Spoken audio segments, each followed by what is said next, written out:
శుక్లాంబరధరం విష్ణుం సస్వర్ణం చతుర్భుజం ప్రసన్నవదనం ధ్యాయేత్ సర్వవిఘ్నోపశాంతయే అని స్వామి నమస్కారం చేసుకుని మనము మన తైత్తిరీయోపనిషత్తులో కర్మలు, వాటికి కారణమైన కోరికలు, ఆ కర్మల వల్ల కలిగే ఫలితాలు,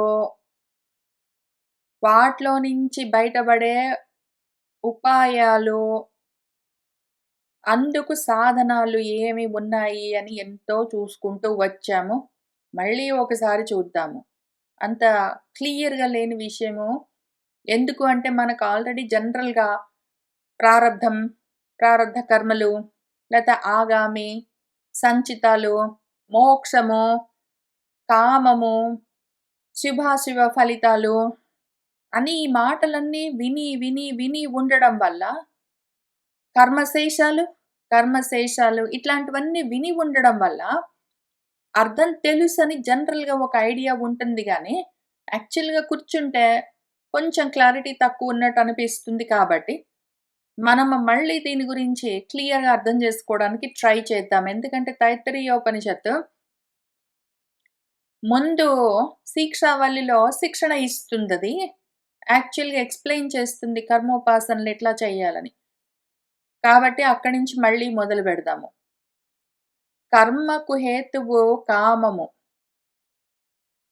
కోరిక ఉంటే కర్మలు చేస్తాము.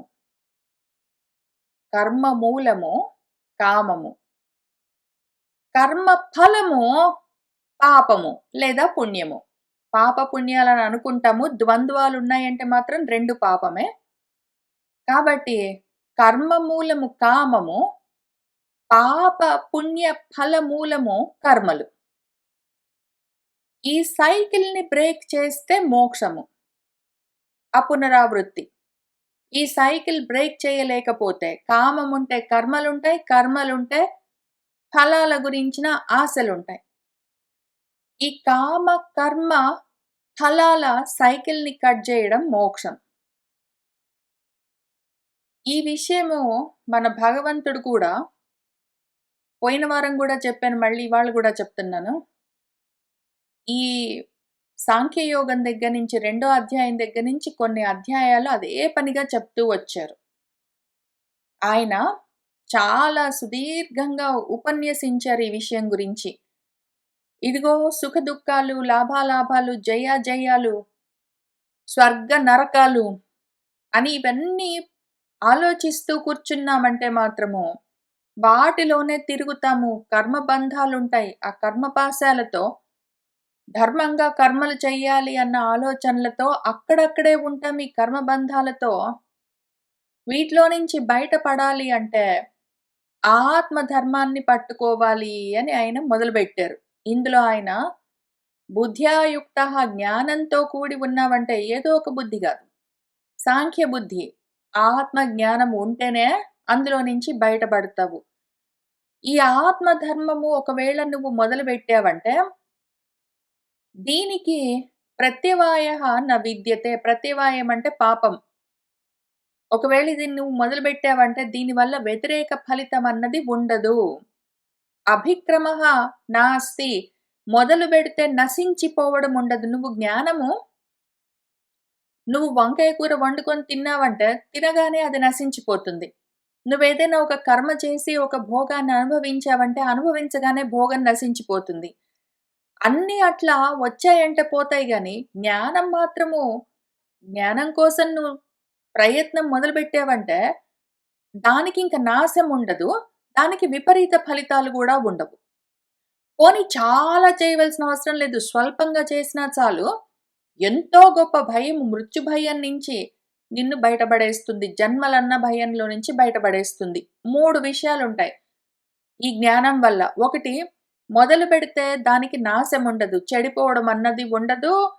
అంటే ఇప్పుడు ఈ జన్మలో ఎంతో కొంత జ్ఞానం ఒకవేళ సాధిస్తే, పూర్తిగా లేకపోతే సాధన, కావలసిన జ్ఞానం మొత్తం ఈ జన్మలో రాకపోతే, ఈ శరీరం పడిపోతే, మళ్ళీ ఇంకొక దేహాన్ని తీసుకోవలసి వస్తే, మళ్ళీ అక్కడి నుంచి కొత్తగా నేర్చుకోవాలి గదా! అంటే ఉండదు. ఇది అక్కడికి ట్రాన్స్‌ఫర్ అవుతుంది. అక్కడి నుంచి కంటిన్యూ చెయ్యొచ్చు.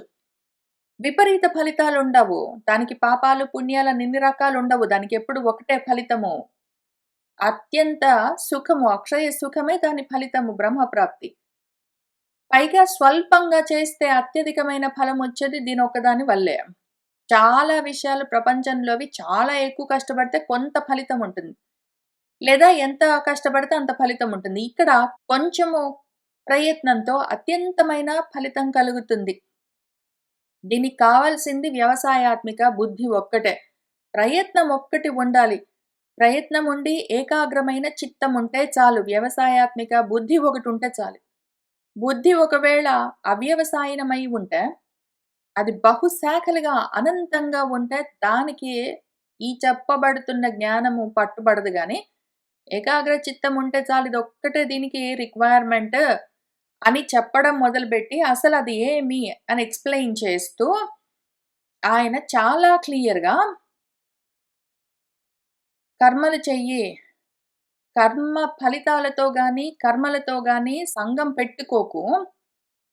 నువ్వు సిద్ధి, అసిద్ధి వంటి ద్వంద్వాలు చూసుకోకు అని చెప్తూ, ఇది చెయ్యకుండా, కర్మ చెయ్యకుండా ఉండడమన్నది కుదరనే కుదరదు.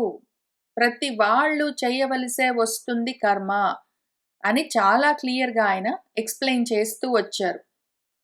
పని చెయ్యకుండా ఎవ్వరూ కూర్చోరు. కుదరనే కుదరదు. ఆయనెక్కడ జెప్పారు మళ్ళీ ఆ విషయము? క్షణమపి ఒక్క క్షణం గూడా ఎవ్వడు గూడా, ఎప్పుడూ గూడా పని జేయకుండా కూర్చోవడం అన్నది ఉండదు. నిత్య కర్మలు నిత్యము జరుగుతూ ఉంటాయి. అయితే ఆ చేస్తున్న కర్మలు నువ్వు కోరికలతో చేశావంటే అది పతన కారణము. చేస్తున్న కర్మలను నువ్వు ప్రతిఫలాపేక్ష లేకుండా చేస్తూ ఉండు అని చెప్పారు. ఇప్పుడు ఇంతవరకు ఇక్కడ చూసుకున్నాం కాబట్టి, కర్మలకెప్పుడు కారణము కామము. కోరికలతో నువ్వు కర్మలు చేశావంటే జారిపోతావు.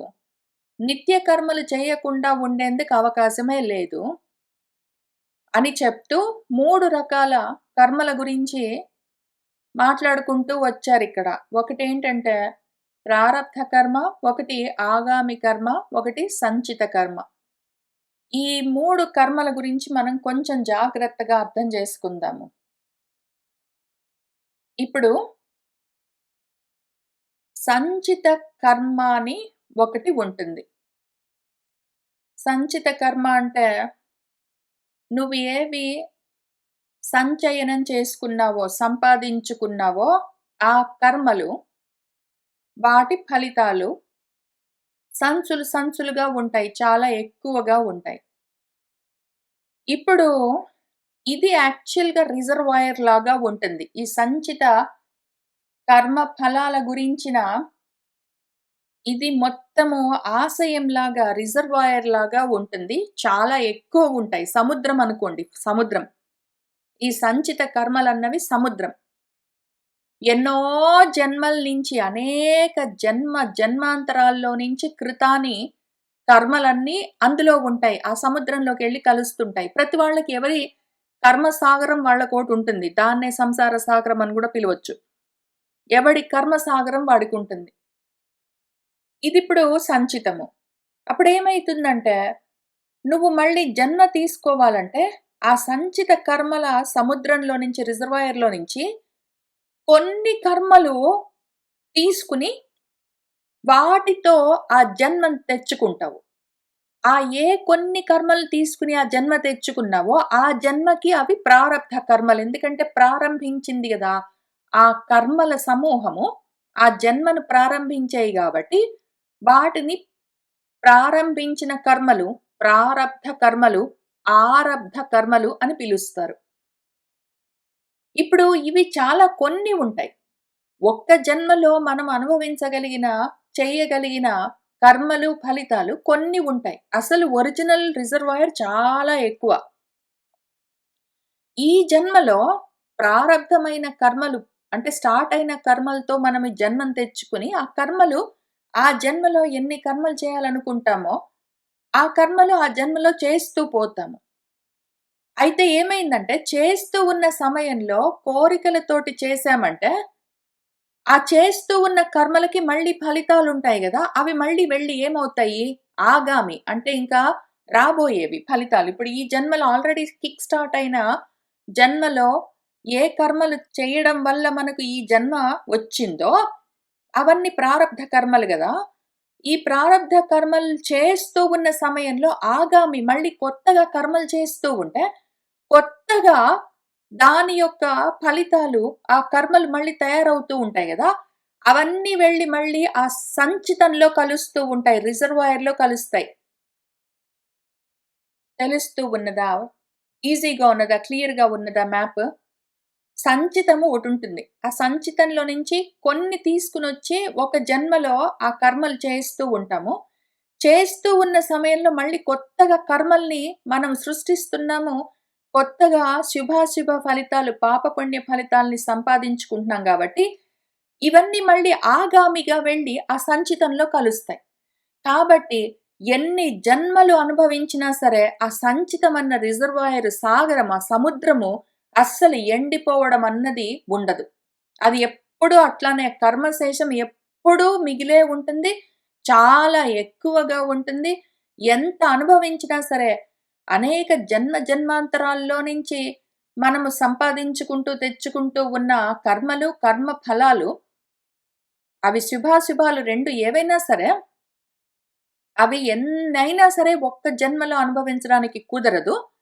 అనేక జన్మల్లో అనుభవించవలసి ఉంటుంది. అయితే అనేక జన్మల్లో అనుభవిస్తూ ఉన్న సమయంలో మళ్ళీ కొత్తగా కర్మలు, కామ్య కర్మలు చేస్తూ ఉంటాం గాబట్టి, దాంతో మళ్ళీ కొత్తగా తయారవుతూనే ఉంటాయి. మళ్ళీ వెళ్లి ఆ సంచితంలో కలుస్తూనే ఉంటాయి ఈ ఆగామి కాస్త.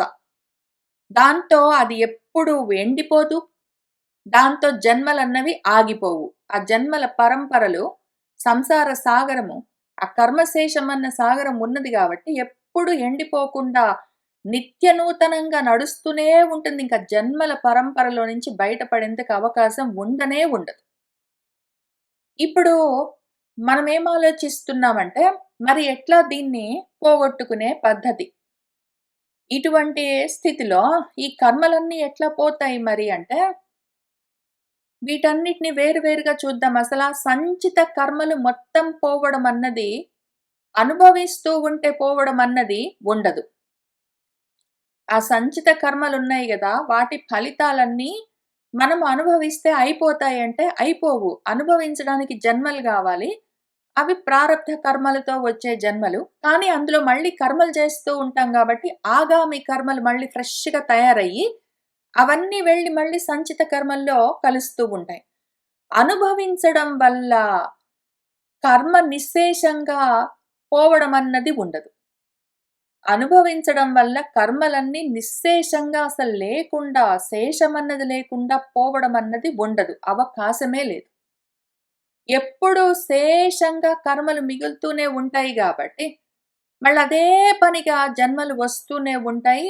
ఈ విషయము శృతుల్లో, స్మృతుల్లో శతేభ్యః వందల కొద్దీ ప్రదేశాల్లో మనకు చెప్తూనే ఉన్నారు. మళ్ళా కర్మక్షయం ఎట్లా జరుగుతుంది కంప్లీట్‌గా అంటే, ఈ రకంగా జరగదు. దానికి ఒకటే ఒక పద్ధతి జ్ఞానము. అది ఒక నిమిషంలో చూద్దాం. సెకండ్‌ది ఇప్పుడు సంచిత కర్మలైతే కంప్లీట్‌గా అనుభవించి పూర్తి చేద్దామన్నది కుదరదని అర్థమైంది గాబట్టి, కారణమేంటో గూడా చూసుకున్నాం గాబట్టి, ప్రారబ్ధ కర్మల గురించి చూద్దాము. ప్రారబ్ధ కర్మలు పాపము చాలా సింపుల్, స్ట్రెయిట్ ఫార్వర్డ్ అనుభవిస్తే అయిపోతాయి. ప్రారబ్ధ కర్మలు మనం ఆ కర్మల్ని, వాటి ఫలితాల్ని అనుభవిస్తుంటే అవయిపోతుంటాయి. కానీ ఏంటంటే, ఆ కర్మలు అనుభవించడం కోసం చేస్తూ ఉన్న కర్మల వల్ల మళ్ళీ ఆగామి ఫలితాలొస్తూ ఉంటాయి. అవి పోయి సంచితంలో కలుస్తుంటాయి. అందుకని మనం ఏం చెయ్యాలంటే, ఈ ప్రారబ్ధ కర్మలు నడుస్తూ ఉన్నప్పుడు, కోరికలు లేకుండా ఒకవేళ కర్మలతోటి గాని, కర్మ ఫలితాలతోటి గాని సంబంధం లేకుండా ఆ రకంగా చేస్తూ వెళ్ళామంటే మాత్రము అవి నశించిపోతాయి. అప్పుడు కొత్తగా ఆగామి కర్మలన్నవి తయారవ్వవు. మనము కర్మలు చెయ్యడం కోసమే జన్మలు తీసుకుంటూ వచ్చాం గాబట్టి, ఇప్పుడు ఆ కర్మల్ని చేస్తూ వెళ్ళడమే. ఇది నా ప్రారబ్ధం అనుకోవడం, చేసుకుంటూ వెళ్ళడం. ఆ కర్మతో గాని, కర్మ ఫలితంతో గాని ఏమాత్రము సాంగత్యం పెట్టుకోవద్దు. దాని గురించి ఆలోచించొద్దు, పట్టించుకోకుండా ఉంటే, దాంతో ఆగామి కర్మలు వాటి ఫలితాలు వెళ్లి సంచితంలో కలవడం అన్నది ఉండదు. ప్రారబ్ధ కర్మలు నశిస్తాయి. ఇంక మిగిలిందేమి సంచితము. సంచితం ఎట్లా వెళ్తుంది అంటే, జ్ఞానంతో మాత్రమే. జ్ఞానాగ్ని దగ్ధ కర్మాణమని ఆయన మాటి మాటికి చెప్తూ వస్తారు. జ్ఞానమన్న అగ్ని ఒకవేళ తగిలింది అంటే, ఆ అగ్నికి నీ సంచిత కర్మల ఆ సాగరం మొత్తము ఆవిరైపోతుంది. అదొక్కటే దానికి మార్గము. ఆయన 2, 3 చోట్ల ఈ కర్మలు నువ్వు ఏ విధంగా చెయ్యాలి? కామము, క్రోధము ఇంకివే కారణము. అసలు ఎందుకు చేస్తారయ్యా? ఎవరో బలవంతంగా చెయ్యమన్నట్టు వీళ్ళెందుకు గూర్చొని ఈ పాపాలన్నీ అంటే కర్మలన్నీ చేస్తారు అంటే, చేస్తారు మరి. కామము, క్రోధం ఉంటాయి. కామక్రోధాలే పరపంతులు, శత్రువులు అవి చేయిస్తాయిలే అని ఆయన చెప్పారు. కాబట్టి ఇక్కడ కామమే మూల కారణం కర్మకు. మనం ఆ విషయం అర్థం చేసుకుని, ఎందుకైనా మంచిదని కామం లేకుండా కర్మలు చేశామంటే, ప్రారబ్ధం ఎట్లైనా అనుభవిస్తూ ఉన్నాం గాబట్టి పోతుంది. అయితే కామం లేకుండా చేయడం వల్ల ఆగామి ఉండవు.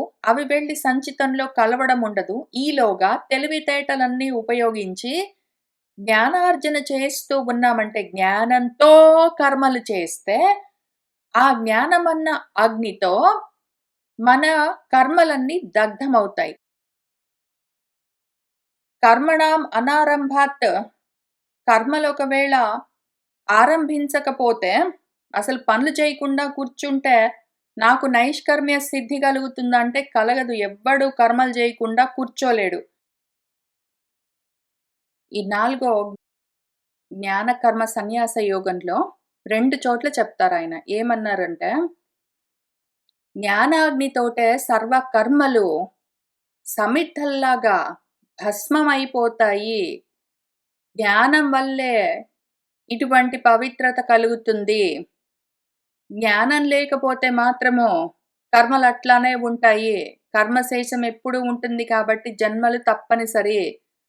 జ్ఞానాగ్నితోటే నీ కర్మలన్నీ దగ్ధమయ్యేది అని మాటి మాటికి ఆయన జ్ఞానాగ్ని దగ్ధ కర్మాణం, జ్ఞానమన్న అగ్నితో కర్మలన్నీ దగ్ధమైపోయిన వాడు అని అటువంటి జ్ఞానంతో కర్మలు చేసేవాడి గురించి చెప్తారు. జ్ఞానంతో కర్మలు చేస్తే కర్మలు సంచితాలు కూడా నశిస్తాయి. కోరికలు లేకుండా చేస్తే ఆగామి లేకుండా పోతాయి. అనుభవిస్తూ ఉంటే ప్రారబ్ధము నశించిపోతుంది.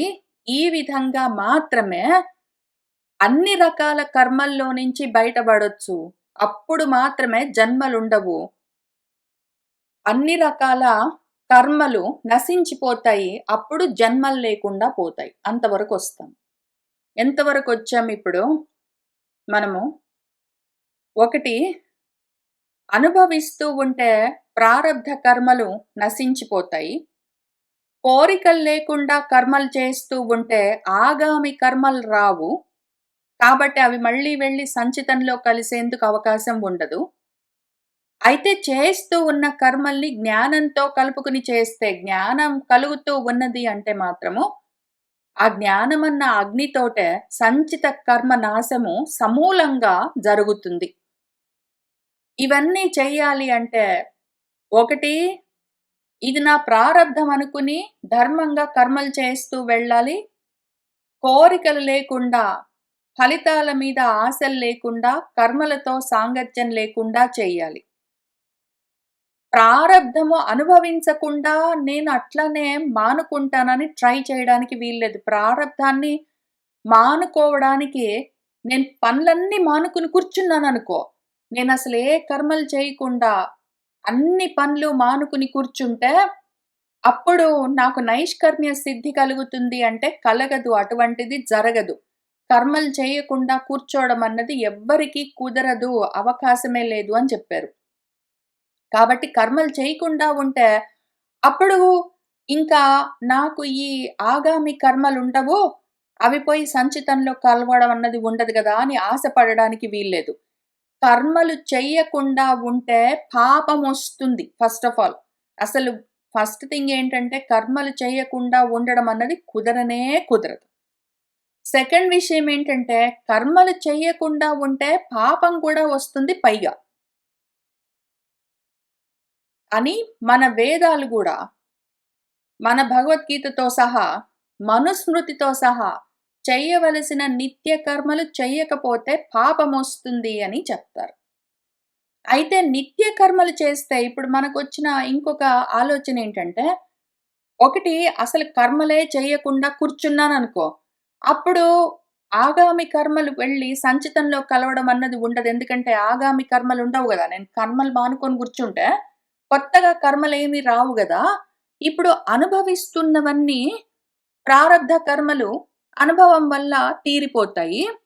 నేను నిత్య కర్మలు శ్రద్ధగా చేశాననుకో, సంచిత కర్మలన్నీ నశించిపోతాయి అని ఒక ఆలోచన ఉంటుంది. నేను చెప్తున్నది కొంచెం కాంప్లికేటెడ్‌గా అనిపిస్తే కొంచెం జాగ్రత్తగా పట్టుకోవడానికి ట్రై చేయండి. ఫస్ట్ సెట్, సెకండ్ సెట్ అని 2 టైప్స్‌లో చెప్పడానికి ట్రై చేస్తాను. ఫస్ట్ సెట్ ఏంటంటే, కర్మలు ఒకవేళ ఇప్పుడు ఏవి ప్రారబ్ధంగా ఈ జన్మలు తెచ్చుకున్నామో, ఆ ప్రారబ్ధ కర్మలను మనం ప్రారబ్ధంగా చేసుకుంటూ వెళ్తే, దానివల్ల అవి నశిస్తాయి. అయితే చేస్తూ ఉన్న కర్మలను కోరికలు లేకుండా చేస్తే, ఆగామి కర్మలుండవు. తర్వాత జ్ఞానం సాధిస్తే, ఆ జ్ఞానంతో మాత్రమే ఆగామి కర్మలన్నీ సమూలంగా, నిశ్శేషంగా నిర్మూలించబడతాయి. ఇదొక్కటే దీనికి మార్గము. అయితే మనకేమనిపిస్తుందంటే, రెండో సెట్ గురించి చెప్తున్నాను. జనరల్‌గా పాపులర్‌గా ఒక్కొక్కసారి బయట వినిపించే విషయాలివి. మనకు గూడా అయ్యుండొచ్చు కదా! అని అనిపిస్తాయి. కాబట్టి జాగ్రత్తగా విందాము. ఈ సెకండ్ సెట్ పని చెయ్యదు. కానీ మాత్రం చాలా ప్రచారంలో ఉంటుంది. చాలా ప్రాచుర్యం కాబట్టి చెప్తున్నాను. ఇప్పుడు మనము అనుభవిస్తూ ఉన్నాం గాబట్టి ప్రారబ్ధ కర్మలన్నీ అయిపోతాయి ఎట్లైనా గూడా. తర్వాత ఒకవేళ మనము కర్మలేమి చెయ్యకుండా కూర్చున్నామనుకోండి, ఏమి పని చెయ్యకుండా కూర్చుంటే, ఆగామి కర్మలేమి రావు. తర్వాత నిత్య కర్మలు మాత్రం జేశామంటే, కామ్య కర్మలు చెయ్యకపోతే, లేదా అసలు ఏ కర్మలు చేయకపోతే ఆగామి కర్మలు రావు. ఒకవేళ నిత్య కర్మలు మాత్రం జేశామంటే, ఆ పుణ్యం వల్ల సంచిత కర్మలన్నీ సమూలంగా నశించిపోతాయని జనరల్‌గా ఒక ఆలోచన ఉంటుంది. అసలు ఇందులో ఈ లాజిక్‌లోనే పెద్ద ప్రాబ్లమ్స్ ఉన్నాయి. ఒకటేంటంటే, అసలేమి కర్మలు చేయకుండా కూర్చుంటాను అంటే, నువ్వు ప్రారబ్ధ కర్మలు కూడా చెయ్యను అన్నావంటే, ప్రారబ్ధ కర్మలు చెయ్యకపోతే అవి అట్లనే ఉంటాయి. నశించిపోవడానికి అవకాశం ఉండదు. అసలే కర్మలు చేయకుండా కూర్చుంటాను అంటే, నిత్య కర్మలు కూడా జరగవు. కాబట్టి ఆగామి కర్మలు గూడా నశించవు. పైగా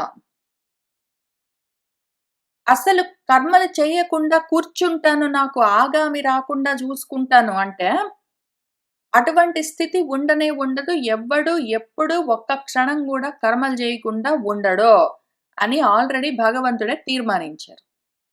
దీనివల్ల ఏమైతుంది? అసలు పని చేయకుండా కూర్చుంటే పాపమొస్తుంది. దానివల్ల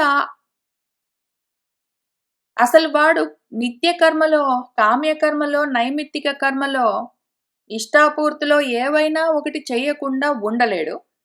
వాడు బలవంతంగా మానుకున్నాడంటే ప్రారబ్ధం గూడా అట్లానే ఉంటుంది. సంచితం పూర్తిగా అట్లానే ఉంటుంది. ఆగామి రాకుండా పోదు. ఎందుకంటే పని చేయకుండా ఎవడు ఉండలేడు బతుకున్నంత వరకు. 3 రకాలుగా సంచిత, ఆగామి, ప్రారబ్ధ కర్మలన్నీ అట్లనే తగులుకుని ఉంటాయి. ఇంకా పెరుగుతుంటాయి తగ్గకుండా. ఇప్పుడు ఇటువంటి అనర్థాలు కొని తెచ్చుకోకుండా, మనం ముందు చెప్పుకున్నట్టు ఫస్ట్ సెట్‌లో చెప్పుకున్నట్టు ప్రారబ్ధం అనుకుని అనుభవిస్తూ పోతే ప్రారబ్ధ కర్మలు నశిస్తాయి. కామం లేకుండా చేస్తూ పోతే ఆగామి కర్మలు రావు. జ్ఞానం కలిగితే సంచితం మొత్తము క్షయమైపోతుంది. ఇదొక్కటే దీనికి మార్గం. కానీ రకరకాల ఆశలనిపిస్తాయి మనకి. ఉంటే బాగుంటుంది గదా! నిత్య కర్మలు చేస్తే కర్మక్షయం అవుతుంది గదా! అంటే అవ్వదు.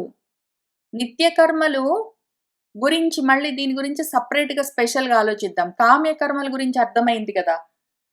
కోరికలతోటి కర్మలు చేశామంటే ఆగామి పెరుగుతూ ఉంటుంది. అదంతా పోయి సంచితంలో కలుస్తుంది. సంచితం ఇంకా పెరుగుతుంటుంది. కాబట్టి ఇంకా ఎన్నో జన్మలకి కావలసినంత ముడి సరుకు తయారవుతుంటుంది. కాబట్టి కామ్య కర్మలు లేకుండా అస్సలు ఏ కోరిక లేకుండా కర్మలు చేస్తూ కానీ నిత్య కర్మలు మానుకోవడానికి అవకాశం లేదు గాబట్టి, నిత్య కర్మలు చేస్తూ ఉంటే అనుభవిస్తున్నాం కాబట్టి ప్రారబ్ధ కర్మలయిపోతాయి. నిత్య కర్మలు కోరికలు లేకుండా చేస్తే ఆగామి రావు. సంచితమంతా ఖర్చయిపోతుంది గదా! అంటే అవ్వదు. నిత్య కర్మలు ఎందుకు చేస్తాము? నిత్య కర్మలు చెయ్యకపోతే పాపమొస్తుంది కాబట్టి చేస్తాము. నిత్య కర్మలు చెయ్యకుండా ఉండడం అన్నది కుదరదు. బలవంతంగా నిత్య నైమిత్తిక కర్మలు చేయకుండా కూర్చుంటాను అంటే పాపం కూడా వస్తుంది. నిత్య కర్మలు చేయకుండా ఉండేందుకు అవకాశమే లేదు. నీ ప్రకృతే నీతోటి ఆ విధంగా కర్మలు చేయిస్తుంది. నువ్వు కూర్చోడానికి వీల్లేదు. అదే చేయిస్తుంది నీతో. ఒక్కడు గూడా ఎప్పుడూ గూడా ఒక్క క్షణం గూడా కర్మలు జేయకుండా కూర్చోలేడు. అసలు వాడి ప్రారబ్ధము, వాడి కాలమొచ్చిందంటే, వాడి స్వభావమే ఇవన్నీ కలిసి అవే చేయిస్తాయి. వాడు ఆ కర్మలను అవశుడై చేస్తూ వెళ్తాడింకా. అవకాశం ఉండదు వాడికి నేను చేయకుండా కూర్చుంటాను అనడానికి అవకాశం ఉండదు. కాబట్టి నిత్య కర్మలు చేయకుండా ఉండలేవు. బలవంతంగా చేయకుండా మానుకుంటానని ట్రై చేస్తే పాపమొస్తుంది. అయితే నిత్య కర్మలు చేయడం వల్ల పుణ్యమేమి రాదు సెపరేట్‌గా. నిత్య కర్మలు చేయడం వల్ల పుణ్యం రాదు. చేయకుండా ఉంటే పాపమొస్తుంది. అసలు నువ్వు చేయకుండా ఉండడం అన్నది ఉండను కూడా ఉండదు. నువ్వు చెయ్యను అనుకున్నంత మాత్రాన పాపమొస్తుంది. ఇప్పుడు ఇంకొక విషయం దీని గురించి అర్థం చేసుకోవాల్సిందేంటంటే, ఒకవేళ నిత్య కర్మలు చేస్తే నా సంచిత కర్మలన్నీ క్షయమైపోతాయా అంటే, నిత్య కర్మలు చేస్తే పుణ్యమొస్తుంది గదా! నిత్య కర్మల వల్ల కలిగే పుణ్యం వల్ల నా సంచితం మొత్తం క్షయమైతుందా అంటే అవ్వదు. నిత్య కర్మల వల్ల నీకు పుణ్యం కలిగితే, పోనీ ఒకవేళ నీ సంచితంలో ఉన్న పాపాలన్నీ క్షయమవ్వచ్చు గానీ, సంచితంలో ఉన్న పుణ్యం ఎందుకు క్షయమవుతుంది? మళ్ళీ దాన్ని అనుభవించడానికైనా నువ్వు జన్మలెత్తవలసి వస్తుంది. నిత్య కర్మలు చేస్తూ ఉన్నప్పుడు, దానివల్ల కలిగే పుణ్యం వల్ల, ఇంతకుముందు పూర్వజన్మల్లో నువ్వు చేసుకున్న పాపం ఒకవేళ నశిస్తుందనుకుంటే నువ్వు, అట్లా జరగదు. కానీ ఒకవేళ అట్లా జరుగుతుందేమో అని నువ్వనుకుంటే కూడా, నువ్వు చేస్తున్న నిత్య కర్మల వల్ల నీకు కలిగే పుణ్యం వల్ల, పూర్వజన్మల్లోని పాపము నశిస్తే ఒకవేళ నశించవచ్చు. కుదరదు. కానీ పుణ్యం ఎట్లా నశిస్తుందో అది అట్లానే పడుంటుంది. మళ్ళీ దాని కోసమైనా జన్మలెత్తొద్దు నువ్వు.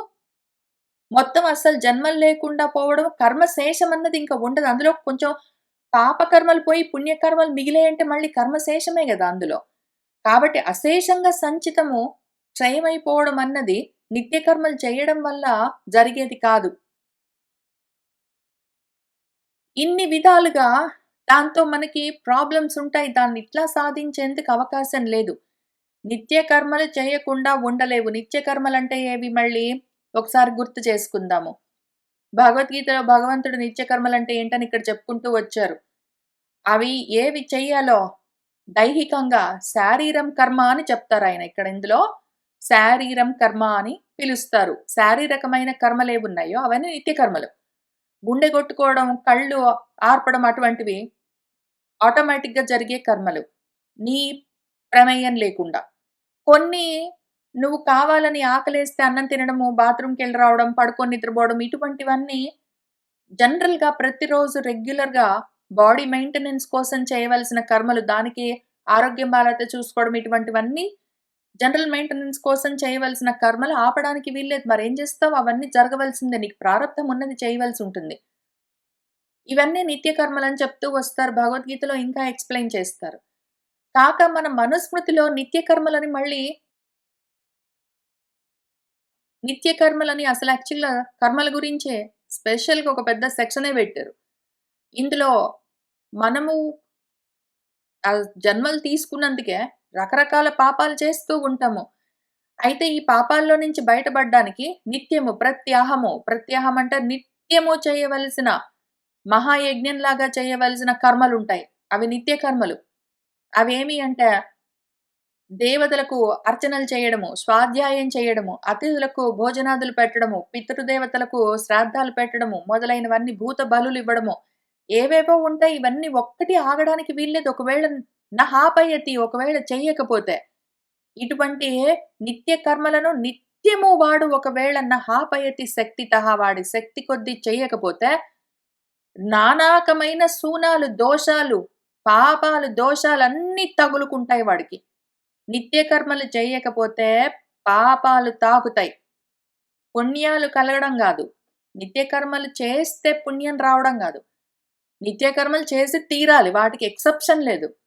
నిత్య కర్మలు చేస్తే పాపాలు రాకుండా ఉంటాయి అంతవరకే. నిత్య కర్మలు చెయ్యకపోతే కొత్తగా పాపాలొస్తాయి పైగా. నిత్య కర్మలు చెయ్యకపోతే కొత్తగా పాపాలొస్తాయి. నిత్య కర్మలు చేస్తే కొత్తగా పుణ్యాలేమీ రావు. నిత్య కర్మలు చేసినంత మాత్రాన పూర్వజన్మ కర్మలేమీ పోవు. నిత్య కర్మలు చేస్తూ ఉంటే ప్రారబ్ధ కర్మ క్షయమవుతూ ఉంటుంది. అంత మాత్రమే. ఈ విషయాలన్నీ అర్థం చేసుకొని మనము నిత్య కర్మలను ధర్మంగా ప్రతినిత్యము అనుష్ఠానం చేయవలసి ఉంటుంది. వాటి వల్ల నాకేమొస్తుంది అన్నావంటే, కోరికతోటి చేస్తావు మళ్ళీ ఆగామి తయారవుతాయి, పోయి సంచితంలో కలుస్తాయి. నిత్య కర్మలు చేస్తే దేవుడికి దండం పెడితే నాకేమొస్తుంది? వాడికి అన్నం పెడితే నాకేమొస్తుంది? ఏదో వీడికి చదువు చెప్తే నాకేమొస్తుంది? నేనన్నం తింటే నాకేమొస్తుంది? ఇటువంటివన్నీ చూసుకుంటూ చేశావంటే మాత్రము ఇంకా కొత్తగా తయారవుతూనే ఉంటాయి. వెళ్లి సంచితంలో కలుస్తూనే ఉంటాయి. ఉన్నవేవి పోయేది లేదు. ప్రారబ్ధం మాత్రం నువ్వు చేస్తున్నావు గాబట్టి తగ్గుతాయి. కానీ ఆగామి సంచితాలు మాత్రం పెరుగుతూనే ఉంటాయి ఇంక నిత్యము.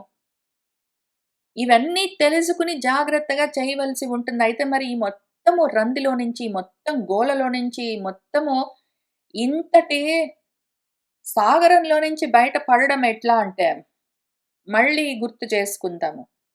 ఇది నా ప్రారబ్ధం అని చేసుకుంటూ పోతే ప్రారబ్ధ కర్మలయిపోతాయి. కోరికలు లేకుండా నాకేమొస్తుంది?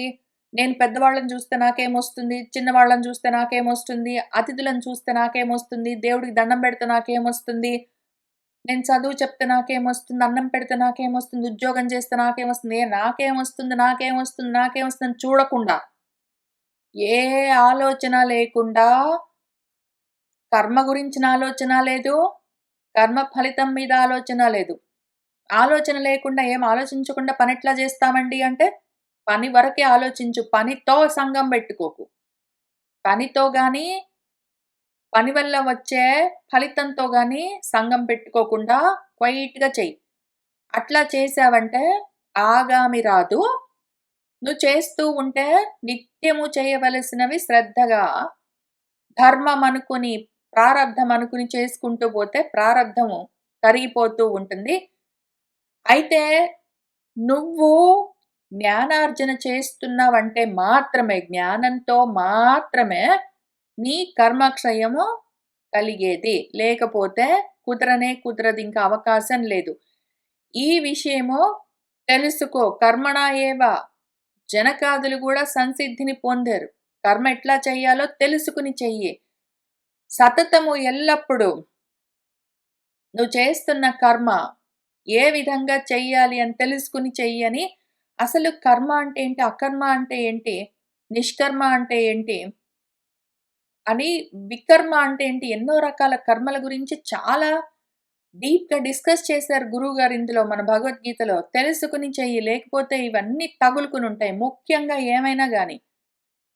జ్ఞానం పెంచుకుంటూ ఎందుకు చేస్తున్నావు ఏ కర్మ అయినా సరే. ఏ పనైనా సరే ఎందుకు చేస్తున్నావో అని తెలుసుకొని చేస్తూ వెళ్ళావంటే, ఈ సంచిత ఆగామి ప్రారబ్ధ కర్మల బాధ నీకుండదు. ఎందుకు చేస్తున్నావో గూడా తెలుసుకోకుండా చేశావంటే మాత్రం అన్నీ నిన్నంటుకొని ఉంటాయి. ఏదో క్యాన్సర్ పుండుకి చుట్టూ కురుపులు అంటుకొనున్నట్టుంటాయి నీకు. ఆలోచించుకుని చెయ్యవలసి ఉంటుంది అని ఆయన మాటి మాటికి చెప్తూ వస్తారు భగవంతుడు. మన వేదోపనిషత్తులవే చెప్తాయి. మన గురువుగారు ఇక్కడ శంకర్ల వారు అదే చెప్తారు. కాబట్టి శేష కర్మక్షయం ఎట్లా అవుతుంది అంటే జ్ఞానంతో మాత్రమే. జ్ఞానం లేకుండా కామంతో చేశావంటే మాత్రము ఎక్కడివక్కడ అన్నీ అట్లానే ఉంటాయి. జ్ఞానం లేకుండా చేస్తే కర్మలు మాత్రం మిగులుతాయి. దానివల్ల ఏం ఉపయోగం లేదు. కర్మశేషమే ఉంటుంది. జ్ఞానంతో చెయ్యాలి. ఏ కర్మ ఎందుకు చేస్తున్నావని తెలిస్తే కర్మలు జారిపోతాయి ఆటోమేటిక్‌గా. ఇది యాక్చువల్‌గా ఎవరైనా ప్రాక్టీస్ చేస్తూ ఉంటేనే తెలుస్తుంది. ఆచరించకుండా ఊరికనే థియరీ వింటే మాత్రం ఎవరికిది అర్థం గాదు చెప్తూ ఉన్న విషయం. ఇప్పుడు ఈ నిత్య కర్మలు చెయ్యకుండా ఉంటే ప్రత్యవాయము గ్యారంటీ. నిత్య కర్మలు చేయవలసినవి చేయకుండా ఉంటే ప్రత్యవాయం రాకుండా ఎందుకుంటుంది? అందుకని మనం ఏం చెయ్యాలంటే నిత్య కర్మలు చేస్తూ ఉండాలి. అయితే వాటితో సంగం పెట్టుకోకుండా చెయ్యాలి. ఈ విషయం గురించి కూడా మనము భగవద్గీతలో చూసాము. ఇవన్నీ మనము పోయిన వారం గూడా చూసుకుంటూ వచ్చాము. ఇప్పుడు ఇంతవరకు కర్మల గురించి చూసాం కాబట్టి, మోక్షం గురించి ఆలోచిద్దాము. ఎంతవరకొచ్చాం మనము? ఇది నా ప్రారబ్ధం అనుకుని కర్మలు చేస్తూ వెళ్తే ప్రారబ్ధ కర్మలు అయిపోతూ ఉంటాయి. కోరికలు లేకుండా నిత్యము చేయవలసిన కర్మలు చేస్తూ వెళ్తే ఆగామి రాకుండా ఉంటాయి. జ్ఞానం కలుగుతూ ఉంటే సంచిత కర్మక్షయము అవుతుంది. అయితే మోక్షం ఎప్పుడొస్తుంది? దీని పేరేనా మోక్షం అంటే కాదు. ఈ కర్మలు లేకుండా పోవడమే మోక్షం కదా అంటే కాదు. ఎందుకు? ఇది మళ్ళీ జాగ్రత్తగా ఇది నెక్స్ట్ టాపిక్ స్టార్ట్ చేస్తున్నాను. ఇది వేరే టాపిక్. నెక్స్ట్ దానికి connected topic and next section. ఇప్పుడు మనం ఇంత కష్టపడి కర్మల గురించి అర్థం చేసుకుని, ప్రారబ్ధ, ఆగామి సంచితాలు లేకుండా చేసుకుంటే, దానివల్ల నాకు మోక్షమొస్తుందా అంటే, అప్పుడు కలిగేది మోక్షమా అంటే, కాదు. దాని పేరు మోక్షం గాదు. ఎందుకు అంటే, మోక్షం అంటే నిత్యము ఉండే విషయము. నువ్వు కర్మక్షయం చేసుకున్న తర్వాత వచ్చేది మోక్షము అంటే, అంతకన్నా ముందు మోక్షం లేదు, ఆ తర్వాత వస్తుంది అంటే, అంతకన్నా ముందు లేకుండా తర్వాత వచ్చేది ఎప్పటికీ నిలిచేది గాదు. అది అనిత్యమై ఉంటుంది. మన మోక్ష స్వరూపం అటువంటిది గాదు. అదెప్పుడు నిత్యము. ఇప్పుడేమవుతుందంటే, నువ్వు కర్మక్షయం మొత్తం చేసుకున్నావంటే, జన్మలు లేకుండా పోతాయి. జ్ఞానం కలిగితే మోక్షము. ఆత్మ జ్ఞానం కలిగితేనే మోక్షం. కర్మలెందుకు చేస్తున్నానో అని తెలుసుకుని చేస్తే కర్మక్షయం జరుగుతుంది. ఆత్మ గురించిన జ్ఞానం కలిగినప్పుడే మోక్షం కలుగుతుంది. కర్మ జ్ఞానంతో నువ్వు కర్మలు చేస్తూ పోయావంటే, అప్పుడు వైరాగ్యం కూడా ఉంటుంది. ఆ జ్ఞాన వైరాగ్యాలతో నువ్వు కర్మలు చేసినప్పుడు, కర్మక్షయం అవుతుంది అంతవరకే. అయితే అప్పుడు నీకు ఆత్మ జ్ఞానం కలిగి దాని పేరు మోక్షము. కర్మల్లో నుంచి బయటపడ్డమే మోక్షము. జన్మల్లో నుంచి బయటపడ్డమే మోక్షం గాదు. ఆత్మస్థితిలో ఉండడము మోక్షము. మళ్ళీ అంత దూరమొచ్చి అక్కడ పోగొట్టుకోగూడదు మనము. ఆత్మస్థితిలో ఉండడం పేరు మోక్షము. మళ్ళీ ఇక్కడ పైన చెప్పుకున్నదిక్కడ. ఎవరైతే వాళ్ళు స్వాత్మని అవస్థానమై ఉంటే, వాళ్ళ స్వాత్మ స్థితిలో వాళ్ళు స్థితమై ఉంటేనే దాని పేరు మోక్షము. దాని పేరు పరము. దాని పేరు బ్రహ్మము. ఒకవేళ వాళ్ళు వాళ్ళ స్వాత్మ స్థితిలో లేరు అంటే, అది ఏదో వేరే దేనివల్లనో ఇంకోటేంటో చేస్తే ఇదొస్తుంది అంటే మాత్రం అప్పుడది మోక్షం గాదు. అది బ్రహ్మము గాదు. ఎందుకు అంటే బ్రహ్మం అంటేనే మోక్షము. మోక్షమన్నా, బ్రహ్మమన్నా ఏవైనా సరే ఇవి ఆత్మ అన్నా, బ్రహ్మమన్నా ఇవన్నీ నిత్యమైన విషయాలు. అవి ఏంటో చెయ్యడం వల్ల వచ్చేది గాదు. ఇక్కడ మనకి ఇది గూడా ఒకటనిపిస్తుంది. ఇది గూడా ఇవన్నీ మనం మిత్స్ అంటాం గదా! మిత్ అని ఏవో ఒకటి ప్రాచుర్యార్థాల్లో ఉంటాయి. ప్రచారాల్లో ఉన్న జనరల్ ఐడియాస్ ఉంటాయి గదా! వాటిని మనము చర్చించి ఇది కాదని అర్థం చేసుకుంటున్నాం. ఉన్నదేంటో తెలుసుకుంటున్నాం. కాబట్టి ఇంకొకటి మనం బాగా ఎక్కువగా అనుకునేది, ఆశపడేదేంటంటే, మనకు కర్మలయిపోతే, కర్మక్షయం అవుతే, లేదా జన్మలు లేకుండా పోతే, దాని పేరు మోక్షం అనుకుంటాము. మనము కర్మలు లేకుండా పోతేనో, కర్తృత్వ భావన లేకుండా పోతేనో, నాకు మోక్షం వస్తుందనుకుంటాము. కాదు. అప్పుడు జరిగేది కర్మక్షయం మాత్రమే. మోక్షం దేనివల్ల మళ్ళీ? జ్ఞానం వల్ల. ఏదో ఒక జనరల్ జ్ఞానం గాదు. ఆత్మ జ్ఞానం వల్ల మోక్షం. ఇప్పుడు మనకేమనిపిస్తుందంటే అప్పుడప్పుడు, కామ్య ప్రతిషిద్ధమైన కామ్య కర్మలు,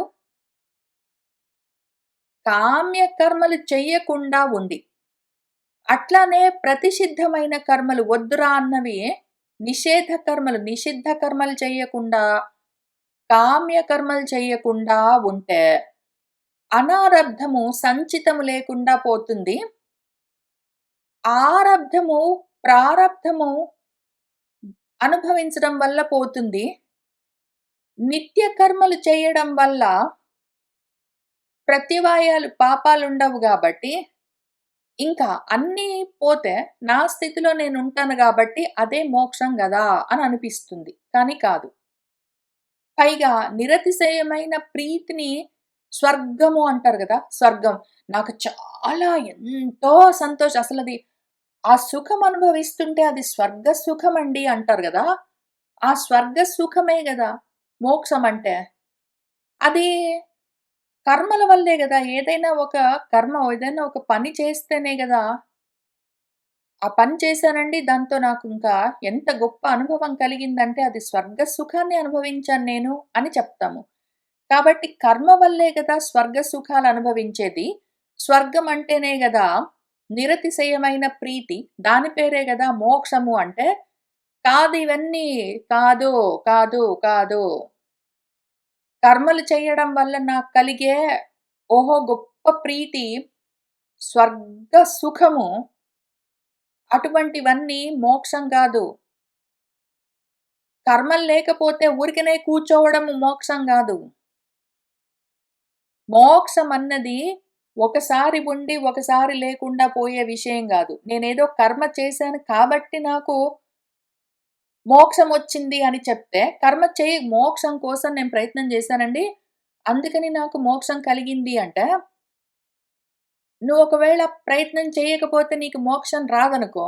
అట్లాంటప్పుడు ఒకసారి ఉండి, ఒకసారి లేకుండా పోయేదాన్ని మోక్షమని ఎట్లా పిలుస్తాము? మోక్షం ఎప్పుడూ ఉంటుంది. అది నిత్యము. నువ్వు చేసే కర్మను బట్టి నీకు మోక్షం రావడం, రాకపోవడం అన్నది ఉండదు. అదెప్పుడూ ఉంటుంది. నువ్వు చేయగలిగిందేంటంటే కర్మలు పోగొట్టుకుంటే బంధాలు పోతాయి అంతే.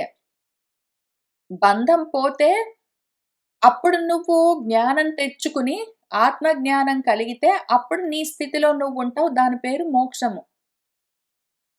అట్లానే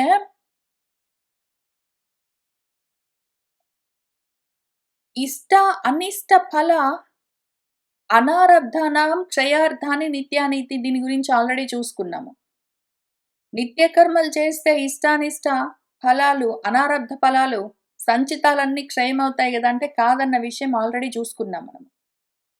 ఇంకొక విషయం ఏంటంటే నెక్స్ట్ ఇంకా కొన్ని పారాగ్రాఫ్స్ ఉన్నాయనుకుంటాను. వాటిని ఫినిష్ చేద్దాం. అందులో ఉన్న విషయం ముందు చెప్పి, ఆ తర్వాత పారాగ్రాఫ్స్ చెప్తాను.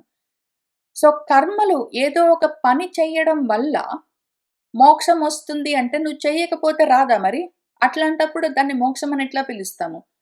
మోక్షం అంటే నువ్వేదో చేయడం వల్ల, చేయకపోవడం వల్ల రావడమో, రాకపోవడమో జరిగేది గాదు. అదెప్పుడూ ఉండే విషయం. కర్మ వల్ల వచ్చేది గాదు మోక్షము. కర్మ వల్ల వచ్చేది బంధమే. ఎప్పుడైనా సరే కర్మ వల్ల కలిగేది బంధం. అయితే మన పూర్వపక్షులు ఇక్కడేమడుగుతారంటే, మరట్లాంటప్పుడు ఒకవేళ కర్త ఎప్పుడూ ఉంటాడు గదా!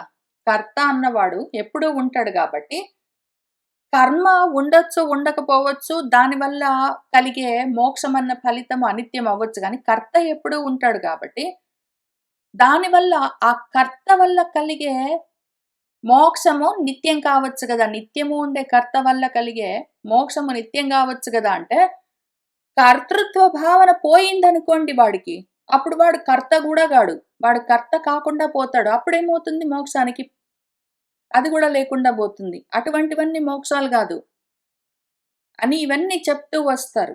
కర్మల వల్ల గాని, కర్తల వల్ల గాని మోక్షాలొచ్చేది లేదు.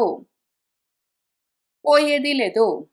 ఒకసారి ఉండడం, ఒకసారి లేకపోవడం అన్నది లేదు. మోక్షం ఎప్పుడూ ఉంటుంది.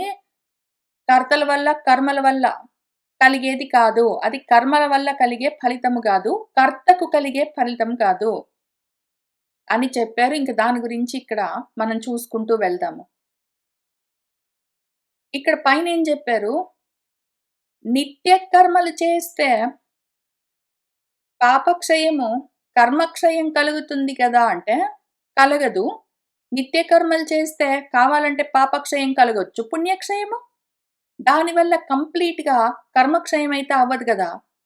ఎందుకు అంటే కర్మలెందుకు చేస్తారు? అజ్ఞానం వల్ల జేస్తారు కర్మలు. జ్ఞానము అభావం అయితే జ్ఞానం లేకుండా పోతే కర్మలు చేస్తూ కూర్చుంటారు వాళ్ళు ప్రజలు. కాబట్టి జ్ఞానం లేకుండా చేసే కర్మలు ఎప్పుడు బంధమే అవుతాయి. దానివల్ల ఎప్పుడూ ఫలితాలుంటాయి. అవెప్పుడూ ఏవో రకంగా ఆగామి సంచిత ప్రారబ్ధంగా ఉంటూనే ఉంటాయి. ఆత్మ అన్నది మాత్రం, ఆ పరమన్నది మాత్రము, ఆ బ్రహ్మ అదెప్పుడూ ఉంటుంది. దీనికి సంబంధించిన విషయం కాదు. అనాత్మ ఫలితము ఆత్మ ఎట్లా అవుతుంది? అనాత్మవేత్తలు చేసే కామంతో చేసే కర్మల వల్ల అనాత్మ ఫలితాలే ఉంటాయి. వాటి వల్ల ఆత్మ ఎట్లా కలుగుతుంది? అట్లా కుదరదు అని చెప్పిన తర్వాత, సరే నెక్స్ట్ నిరతిశయమైన ప్రీతి. అబ్బా! స్వర్గంలాగా ఉందండి అనడమే గదా మోక్షం అంటే కాదు. కర్మ వల్ల మోక్షం లాంటివి కలగవు. కర్మకు ఫలము మోక్షం గాదు. కర్మకు ఫలము బంధము. నిత్యము కర్మలు చేస్తూనే ఉండాలి. ఎందుకంటే, వాడు మరి కర్మలు జేయడానికి కోసమే జన్మ తెచ్చుకున్నాడు. ఆ ప్రారబ్ధం పోవాలంటే కర్మ జేయాలి మరి. వాడు కోరికలతోటి చేస్తే ఆగామి ఉంటాయి. కోరికలు లేకుండా చెయ్యాలి మరి. ఇటువంటి పరిస్థితుల్లో చేసే కర్మల వల్ల కలిగే ఫలితము నిత్యం ఎట్లా అయితుంది? అనిత్యమైతుంది. కర్మల వల్ల వచ్చే ఫలితము మోక్షం గాదు. కర్మారంభం వల్ల మోక్షహన మోక్షం వచ్చేది కాదు అని చెప్పగానే, మన పూర్వపక్షి సరే అయితే జ్ఞానం లేకుండా కర్మలు చేస్తే మోక్షం రాదు అని జెప్పావు గదా! జ్ఞానంతో కర్మలు చెయ్యొచ్చు కదా! వాడు జ్ఞానం లేకపోవడం వల్లే కామంతో కర్మలు జేస్తాడు గాబట్టి, వాడికొచ్చే ఫలితం బంధమే మోక్షం గాదన్నావు గదా! అయితే నిత్య కర్మలే ఒకవేళ వాడు విద్యా సహితంగా జ్ఞానంతో పాటు కలిపి చేశాడనుకో, అప్పుడు అటువంటప్పుడు కర్మక్షయం కలగొచ్చు కదా! అంటే విరోధం ఉంటుంది. ఒకవేళ వాడు జ్ఞానంతోటైనా సరే కర్మలు చేస్తూ వెళ్ళాడు అంటే, దానివల్ల నిత్య కర్మలు వాడు నిత్యము చేస్తున్న కర్మలు జ్ఞానంతో చేశాడంటే, దానివల్ల కావాలంటే పుణ్యం కలగదు గానీ, పాపం కూడా కలగకుండా ఉంటుంది అంతవరకే. పూర్వజన్మ కృతమైన పాపము నశించిపోతుందన్నది లేదు. దాంతో పాటే పూర్వజన్మ పుణ్యం అసలు పోదు. విరోధం లేదు గాబట్టి. విరోధం లేదు గాబట్టి పుణ్యం పోదు. విరోధం ఉంటుంది గాబట్టి పాపం పోదు. అసలు ఫస్ట్ ఆఫ్ ఆల్ జ్ఞానం ఉంటే కర్మలు చెయ్యరు. ఆ రెండిటికి ఇంక ముఖ్యమైన విరోధము. జ్ఞానం ఉన్నది అంటే జ్ఞానంతో కర్మలు చేయొచ్చు కదా! అంటే జ్ఞానం కలుగుతున్నది అంటే కర్మలు నశిస్తూ ఉంటాయి అసలు. ఫస్ట్ ఆఫ్ ఆల్ ముఖ్యమైన విషయం అది. ఇదిగో జ్ఞానం లేకుండా వాడు ఉన్నాడంటే కామంతో కర్మలు చేస్తాడు. దాంతో ఫలితం ఎప్పుడు బంధము, మోక్షం గాదు గాబట్టి, వాడేం చేయొచ్చు? జ్ఞానంతో కర్మలు చేయొచ్చు కదా! అంటే జ్ఞానంతో కర్మలు చేయడం అన్నది ఉండదు. జ్ఞానం కలుగుతున్నదంటే కర్మలు ఉండవు. అసలు ఫస్ట్ ఆఫ్ ఆల్. ఎందుకు అంటే జ్ఞానానికి, కర్మలకు విరోధం ఉన్నది మరి. జ్ఞానం వేరు, కర్మ వేరు. నిత్యము చేయవలసినవి చేస్తూ వెళ్ళాలి. జ్ఞానంతో కర్మలు చేస్తూ ఉంటే అసలు నిత్య కర్మలు కూడా ఆగిపోతూ ఉంటాయి. ఆ తర్వాత యత్ హి నష్టం తత్యేవ న ఉత్పద్యతే ఇతి ప్రధ్వంస అభావాత్ నిత్యః అపి మోక్షః ఆరభ్యః ఏవ ఇతి చేత్. ఇప్పుడు ఇక్కడ ఆపి మళ్ళీ ఇంకొక విషయము కొంచెము ఇన్ఫర్మేషన్ షేర్ చేస్తాను. తప్పనిసరిగా చెప్పవలసిన విషయము. బేసిక్ ఫండమెంటల్స్ గురించి ఇన్ఫర్మేషన్ చెప్తాను. ఆ తర్వాత అవసరమైతే మళ్ళీ వచ్చి ఇక్కడి నుంచి మనము విద్యా సాహిత్యం కర్మ దగ్గర నుంచి వచ్చే వారం మళ్ళీ చూసుకుంటూ ముందుకు వెళ్ళొచ్చు. కానీ ఇక్కడ ప్రధ్వంస అభావం అని చెప్పారు. ఇవన్నీ టెక్నికల్ టర్మ్స్.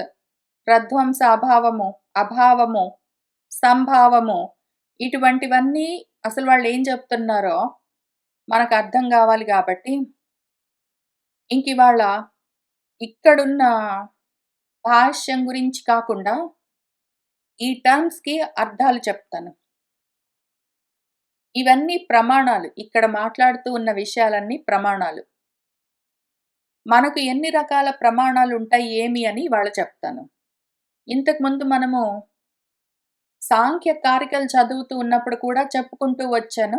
ఎందుకు అంటే, ఒక్కొక్క విధంగా ఆలోచించే వాళ్ళు కొన్ని కొన్ని రకాల ప్రమాణాలను అంగీకరిస్తారు. సాంఖ్యులు కొన్ని, వైశేషికులు కొన్ని, పూర్వమీమాంసకులు కొన్ని, అద్వైతులు కొన్ని, నైయాయికులు కొన్ని ఈ విధంగా ఒక్కొక్క విధంగా దర్శనం చేసేవాళ్ళు కొన్ని కొన్ని రకాల ప్రమాణాలను అంగీకరిస్తారు. వాళ్ళు ఆ ప్రమాణాల పేర్లను చెప్తూ వాటిని ఎక్స్‌ప్లెయిన్ చేస్తూ ఉంటారు. మనకు ఈ టెక్నికల్ టర్మినాలజీ తెలిసుండాలి. అందుకని మళ్ళీ ఇక్కడ ఇంకొకసారి చెప్తూ ఉన్నాను. అవసరమైతే నోట్స్ రాసుకోండి. మీకు ఆల్రెడీ తెలిసుంటే సరే ఇంకొకసారి గుర్తు చేసుకున్నట్టు ఉంటుంది. తెలియకపోతే కొత్తగా తెలుసుకోవడానికి అవకాశం ఉంటుంది. మర్చిపోతే మళ్ళీ గుర్తుకొస్తుంది. ఇప్పుడు మొదటిది కొన్ని రకాలున్నాయి. ఇవాళ నేను ఒక 8 రకాల ప్రమాణాల గురించి చెప్తాను. ప్రత్యక్ష ప్రమాణం, అనుమాన ప్రమాణం, ఆగమ ప్రమాణం, ఆప్తవచనం, ఉపమాన ప్రమాణం, అర్థాపత్తి, సంభవ ప్రమాణం, అభావ ప్రమాణం. ఇప్పుడు ఈ అభావ ప్రమాణంలోనే ఈ ప్రధ్వంసాభావం ఇటువంటివన్నీ ఉంటాయి. ముందుది ప్రత్యక్ష ప్రమాణం. అంటే అక్షములంటే ఇంద్రియాలకు ప్రత్యక్షంగా తెలుస్తూ ఉంటాయి. అక్కడ ఏదో అగ్ని ఉన్నది అంటే కన్ను చూస్తూ ఉంటుంది. అక్కడ అగ్ని ఉన్నది అంటే చేతికి వేడిగా సెగ తాకుతూ ఉంటుంది. అట్లా మన ఇంద్రియాలకు, జ్ఞానేంద్రియాలకు తెలుస్తూ ఉండేది ఏదున్నదో అది ప్రత్యక్ష ప్రమాణం.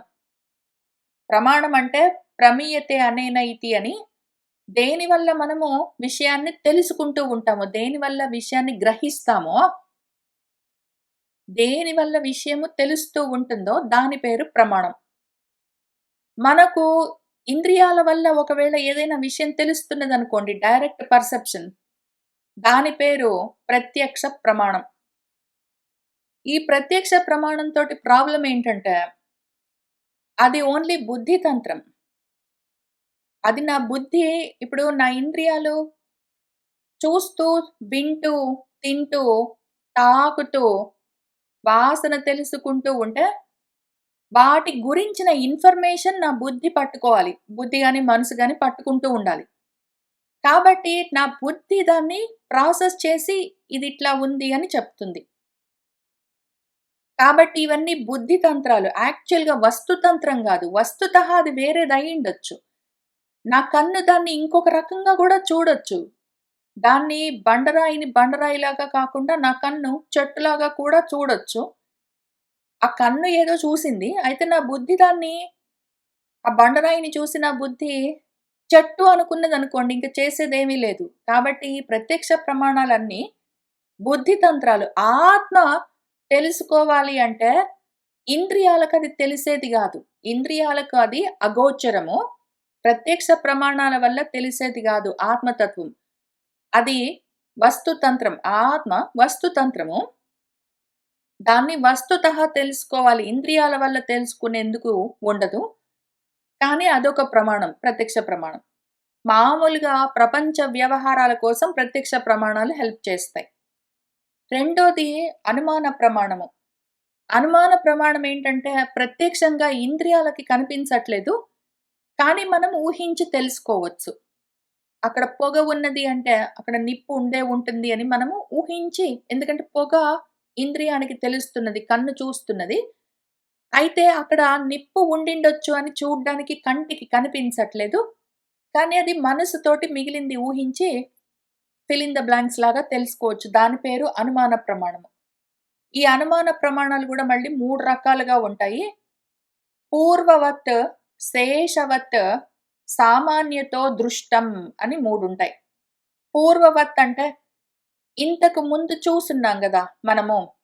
మనకు జనరల్‌గా తెలుసు. ఎప్పుడైనా సరే అగ్ని ఉంటేనే పొగ వస్తుందని మనకు జనరల్‌గా తెలుసు గాబట్టి, ఇంతకు ముందు మనం అట్లా చూసున్నాం గాబట్టి, దాన్ని బట్టి అనుమానించి లేకపోతే కళ కళ కళ కళ అని శబ్దం అట్లా వస్తుందనుకోండి. ఒక రకమైన శబ్దం వస్తే అక్కడ నీళ్లు ప్రవహిస్తున్నాయని తెలుస్తుంటుంది మనకు ఆటోమేటిక్‌గా.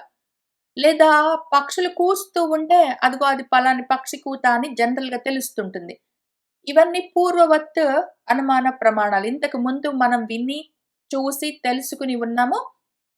అందులో ఏ కొంచెం తెలిసినా గూడా ప్రత్యక్షంగా మన అక్షములకు, ఇంద్రియాలకు తెలియకపోయినా గూడా మనం ఊహించి చెప్పుకోగలం. అక్కడ పక్షి కూస్తున్నదంటే యాక్చువల్‌గా కంటితోటి పక్షిని చూడవలసిన పని లేదు. మనకు జనరల్‌గా తెలిస్తే కనిపెట్టొచ్చు. అట్లానే తర్వాతది రెండోది అనుమాన ప్రమాణాల్లో శేషవత్ అని ఉంటుంది. శేషవత్ అంటే ఇంతకు ముందు ఉండేది. ఇప్పుడు లేదనుకోండి. శేషవత్ అనుమాన ప్రమాణం. ఎవరో మన ఇంట్లో ఉండేవాళ్ళు. వాళ్ళ చెప్పులు పలానా చోట ఉండేవి. ఇప్పుడు ఆ చెప్పులు కనిపించట్లేదు కాబట్టి, శేషవత్ అక్కడ ఉండవలసిన చెప్పులు ఇప్పుడు కనిపించట్లేదు కాబట్టి, ఓహో! వాళ్ళు లేరో ఏమో అని మనం కనిపెడతాము. దాన్ని శేషవత్ అనుమాన ప్రమాణం అంటాము. తర్వాత సామాన్యతో దృష్టం. సామాన్యంగా మనకు ఇంతకుముందు అక్కడికి వెళ్ళలేదు. పూర్వవత్తు మనకు చూసేందుకు అవకాశం లేదు. ఏదో ఎక్కడ ఎప్పుడు చూడని ఏదో ఒక కొత్త ప్రదేశానికి వెళ్ళాము. అప్పుడేం జరిగిందంటే, నీళ్లు గూడా దొరకకుండా ఉన్నాయి. కనీసము శబ్దం వినైనా కనిపెడదామంటే ఎక్కడ శబ్దం కనిపించట్లేదు, వినిపించట్లేదు.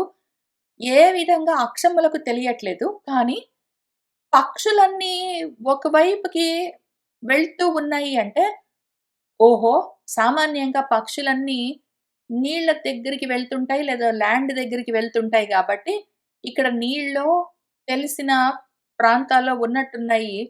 మనుషులుండే ప్రాంతాలున్నట్టున్నాయని అట్లా మనము చూసి ఇంతకుముందు మనకు తెలిసిన ప్రదేశం కాకపోయినా గూడా, సామాన్యంగా ఇటువంటి పరిస్థితి ఇట్లా జరుగుతూ ఉంటుంది అని జనరల్‌గా తెలుసు గాబట్టి కనిపెడతాము. అటువంటివన్నీ అనుమాన ప్రమాణాల్లో 3 రకాల లక్షణాలు. పూర్వవత్, శేషవత్, సామాన్యతో దృష్టమని. ఈ అనుమాన ప్రమాణాలు గూడా మళ్ళీ బుద్ధి తంత్రాలు అవన్నీ పురుష తంత్రాలు. పురుష తంత్రం గాని, బుద్ధి తంత్రం గాని అంటాము. అది మన బుద్ధిని బట్టి మనం కనిపెడతాం తప్ప, ఉన్నది ఉన్నట్టు ఇప్పుడక్కడ నీళ్లు ఉండిండొచ్చు అని అనిపిస్తుంది మనకు. కాకపోవచ్చు. ఒకవేళ అక్కడ నీళ్లు ఉండకపోవచ్చు. అక్కడ యాక్చువల్‌గా కంటికి నీళ్లున్నట్టుగా కనిపిస్తుంది. దగ్గరికి వెళ్లి చూస్తే నీళ్లు లేవు. ఊరికినే ఇసుక, ఎండ పొడబడి అది బాగా మిలమిల మెరుస్తుంటే నీళ్ళలాగా కనిపిస్తుంది అనిపించొచ్చు. కాబట్టి అక్కడ నిజంగా వస్తువు వేరే ఉండిండొచ్చు. మనకు తెలీదు. అందుకని ప్రత్యక్ష అనుమాన ప్రమాణాలు 2 బుద్ధి తంత్రాలు, పురుష తంత్రాలు. వస్తుతః అది వేరే రకంగా ఉండొచ్చు. అట్లానే ఉండొచ్చు. వస్తు తంత్రం వేరు. మూడోది ఆగమ ప్రమాణము. అంటే వేద ప్రమాణము ఒకటి. ఇందులో కూడా మళ్ళీ ఆగమ ప్రమాణంలో మళ్ళీ 2 రకాలుంటాయి. ఒకటి స్వతఃప్రమాణము. అంటే స్వతసిద్ధంగా ఇది మాత్రము ఆగమ ప్రమాణంలో స్వతఃప్రమాణం ఒక్కటి మాత్రము వేద ప్రమాణం అది వస్తుతంత్రం. ఆత్మను లేదా బ్రహ్మను అది ఉన్నది ఉన్నట్టు చెప్తూ ఉంటుంది వేదము. కాబట్టి అది వస్తుతంత్రం. నేను ఉన్నట్టు ఊహించుకోవడం గాదు. ఆ వేద మంత్రాలు గూడా పెట్టుకొని నా ఇష్టం వచ్చినట్టు నేను ఊహించుకుంటే అది మళ్ళీ బుద్ధితంత్రం అవుతుంది గానీ, వేదం మాత్రం వస్తుతః ఆ ఉన్న వస్తువు గురించి ఉన్నట్టు యదార్థంగా చెప్తుంది కాబట్టి అది వస్తుతంత్రం. కాక పరతః ప్రమాణమని ఆగమ ప్రమాణంలో రెండో రకం ఉంటుంది. ఈ ఆగమ ప్రమాణంలో పరతః ప్రమాణానికి ఉన్న లక్షణం ఏంటంటే, పురాణ ఇతిహాసాల్లో కూడా మళ్ళీ కరెక్ట్‌గా యాజ్ ఇట్ ఈజ్ వేదంలో చెప్పినట్టే ఆత్మ లక్షణాలు చెప్తూ ఉంటాయవి. పురాణాల్లో, ఇతిహాసాల్లో మన వ్యాసుల వారు, వాల్మీకి మహర్షి వీళ్ళిద్దరూ రాసిన గ్రంథాల్లో వాటి నిండా ఆత్మతత్వం గురించే ఉంటుంది. బ్రహ్మతత్వం గురించే ఉంటుంది. అయితే దాన్ని అర్థం చేసుకోవడానికి మళ్ళీ మనకు వేదము ప్రమాణంగా అవసరమవుతుంది. వేరేగా మళ్ళీ మనకు ఇతర ప్రమాణాలు అవసరముంటాయి సహాయం గాబట్టి, వీటిని పరతః ప్రమాణం అంటాము. యాజ్ ఇట్ ఈస్‌గా ఉన్న వాటిని ఉన్నట్టు పురాణ ఇతిహాసాలతో మనము ఆత్మతత్వాన్ని కంప్లీట్‌గా తెలుసుకోలేము. కొంచెం మళ్ళీ మనకు వేదం హెల్ప్ కావాలి. అటువంటివన్నీ పరతః ఆగమ ప్రమాణం. నాలుగో రకము ప్రమాణాలేమంటే ఆప్తవచనాలు. ఈ ఆప్తవచనాలేమి అంటే తెలిసిన వాళ్ళు చెప్తారు. ఋషులు చెప్తారు. అర్థం చేసుకున్న వాళ్ళు, చూసిన వాళ్ళు చెప్తారు.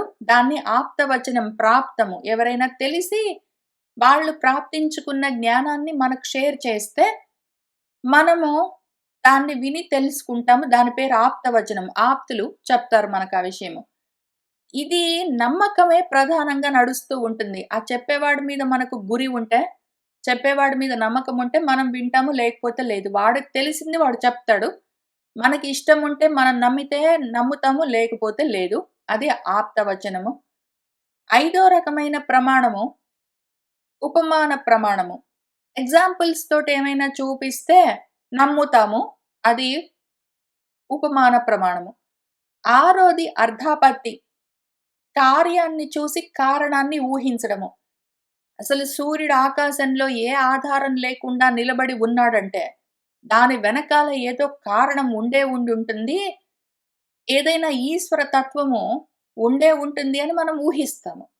ఆ కార్యమైన సూర్య గోళము నిరాధారంగా అట్లా ఎట్లా ఆకాశంలో నిలబడింది అంటే, మన కంటికి కనిపించకుండా ఇంకేమైనా అవ్యక్తమైన ఆధారం కారణమై ఉన్నదో ఏమో అని ఇట్లా కనిపెట్టేదాన్ని అర్థాపత్తి అంటాము. తర్వాత సంభవము. ఉన్నది అంటే సంభవము. ఇప్పుడు పలాని వాళ్ళు ఇంట్లో ఉన్నారా లేదా అని మనకెట్లా తెలుస్తుంది అంటే, వాళ్ళ చెప్పులు అక్కడ ఇంటి ముందు కనిపించాయనుకోండి. చెప్పులున్నాయి గాబట్టి వాళ్ళ ఇంట్లోనే ఉండుంటారు.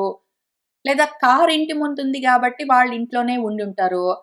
లైట్ ఆన్ చేసుంది గాబట్టి వాళ్ళు వాళ్ళ గదిలో ఉండుంటారు అని ఎట్లా కనిపెడతామో ఇవన్నీ సంభవ ప్రమాణాలు.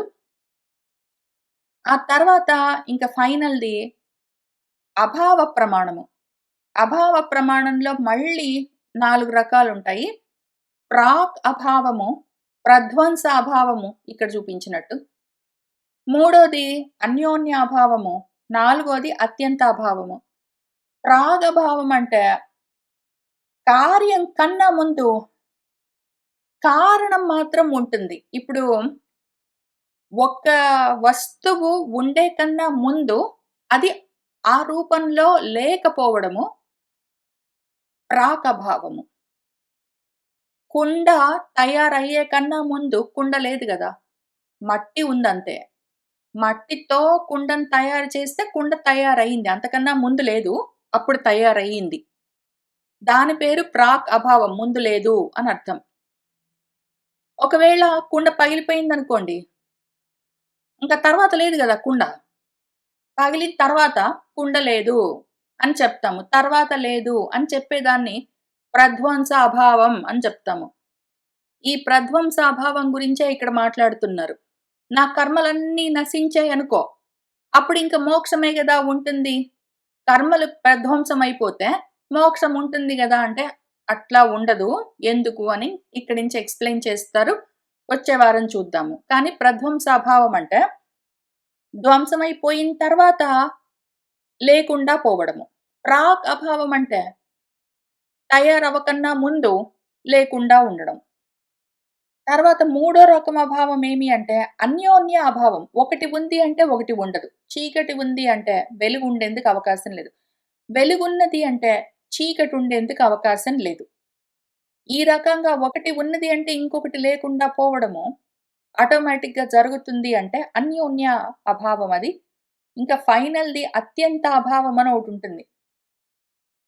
అస్సలు కంప్లీట్‌గా ఏమాత్రం లేకుండానే పోవడం. దాని పేరు అత్యంత అభావం. అస్సలు లేదని అర్థం. ఇంకసలు లేదు. ముందు అంటే పలానా వాడండి వాడు పలానా రోజు పుట్టాడనుకోండి. ఆ పుట్టకన్నా ముందు వాడు లేడు. వాడు చనిపోయిన తర్వాత లేడు. మధ్యలో మాత్రమే ఉంటాడు అంటే, పుట్టకన్నా ముందు వాడు లేడు అంటే ప్రాకభావం. చనిపోయిన తర్వాత లేడు అంటే ప్రధ్వంసాభావం. వాడు అసలు లేనే లేడనుకోండి. పుట్టకన్నా ముందు, చనిపోయిన తర్వాత అని ఇన్ని రకాలు గాదు. అసలు లేనే లేకపోవడము అత్యంత అభావం. అని కొన్ని రకాలు ఒక 8 రకాల ప్రమాణాల్ని అందులో మళ్ళీ సబ్ ప్రమాణాస్‌తో సహా కలిపి కొన్ని చూసుకున్నాము. ఇవి మేజర్‌గా వాడుతూ ఉంటారు. ఇవి కాక ఇంకా చాలా రకాలున్నాయి. ప్రతి వాళ్ళు రకరకాలుగా వాడుతుంటారు. అసలు ఇన్ని రకాలు గూడా అందరూ వాడరు. కొందరు చాలా సింపుల్‌గా ప్రత్యక్ష అనుమాన ఆగమ ప్రమాణాలు మాత్రం వాడతారు. కానీ అందరూ తలా ఒక రకం ప్రమాణాలను చూపిస్తుంటారు కాబట్టి, మనకా ప్రమాణాల గురించి అర్థమవుతే అక్కడ ఏం చెప్తున్నారో తెలుసుకోవడం ఈజీగా ఉంటుంది. అందుకని ఇంత చెప్పుకుంటూ వచ్చాం. అసలు కనీసం ఈ ఫండమెంటల్ బేసిక్ నాలెడ్జ్ ఉండాలి మనకు. ఫండమెంటల్స్ తెలిసుండాలి. బేసిక్ టెర్మినాలజీ తెలిసుండాలి గాబట్టి చూసుకున్నాము. వచ్చే వారం మళ్ళీ ఇంకా కొంచెం మిగిలింది. దీన్ని ఇక్కడి నుంచే చూసుకుంటూ ఈ నిత్యానాంచ అకారణం ఇవన్నీ చెప్పుకున్నాము. మళ్ళీ ఇంకొకసారి చూసుకొని, ఆ తర్వాత అసలు మన మంత్రాల్లోకి వెళ్దాము. ఆ మంత్రము సన్నో మిత్ర సంవరణః అని అక్కడి నుంచి చూసుకుంటూ మనము ఉపనిషత్తులోకి వెళ్దాము. ఇవాల్టికి ఇక్కడికి ఆపుతున్నాను. సర్వం శ్రీకృష్ణ పరబ్రహ్మ పాదారవిందార్పణమస్తు.